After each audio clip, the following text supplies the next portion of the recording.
ఉమ్, ఉమ్, తెలుగుదేశంతో కలిసి ఉన్నారు కాబట్టి మూడో కోణం ఏముంటుందంటే తెలుగుదేశంతో కలిసి ఉన్నారు కాబట్టి ఇష్యూని వైసీపీ మీద కాబట్టి దీన్ని ప్రచారం ఎక్కువ చేసే ప్రయత్నం చేశాడు పవన్ కళ్యాణ్ అని ఆ రూట్లో కూడా ఆలోచించవచ్చు. అంటే చాలా వేగంగా అయితే స్పందించారండి పవన్ కళ్యాణ్, అంటే ఇమీడియట్ గా అక్కడికి వెళ్ళడానికి ఇప్పుడు ఇవన్నీ. ఆయన స్పందన విషయంలో ఖచ్చితంగా తటస్థత లేదు, అవునా? అన్ని విషయాల్లో స్పందించాలి. ఇప్పుడు Yes. ఇదివరకటి రోజుల్లో జగన్ టైంలో అత్యాచారం జరిగిన గంజాయి పట్టుకున్నా ఏది పట్టుకున్న ప్రతిదానికి బ్యానర్ హెడ్డింగ్లు పెడతా ట్వీట్లు చేస్తా రచ్చరచ్చ చేసిన మనిషి ఇప్పుడు అసలు దేనికి స్పందిస్తున్నాడు ఆయన?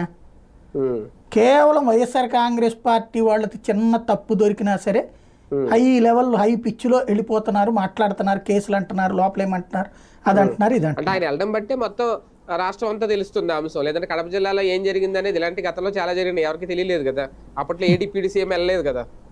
అదే అంటోంది బేసిక్గా అతను అనుకుంటుంది ఏంటంటే వైఎస్ఆర్ కాంగ్రెస్ పార్టీకి వ్యతిరేకంగా ఆల్రెడీ మోటివేట్ చేశాం, ఇంకా వైసీపీని ఒక దుర్మార్గ పార్టీగా చిత్రీకరించడానికి అతను పనికి వస్తాడు, ఇంకా కొన్నాళ్ళ పాటు నడుస్తుంది కూడా, ఉమ్, ఉమ్, నమ్ముతారు కూడా జనం.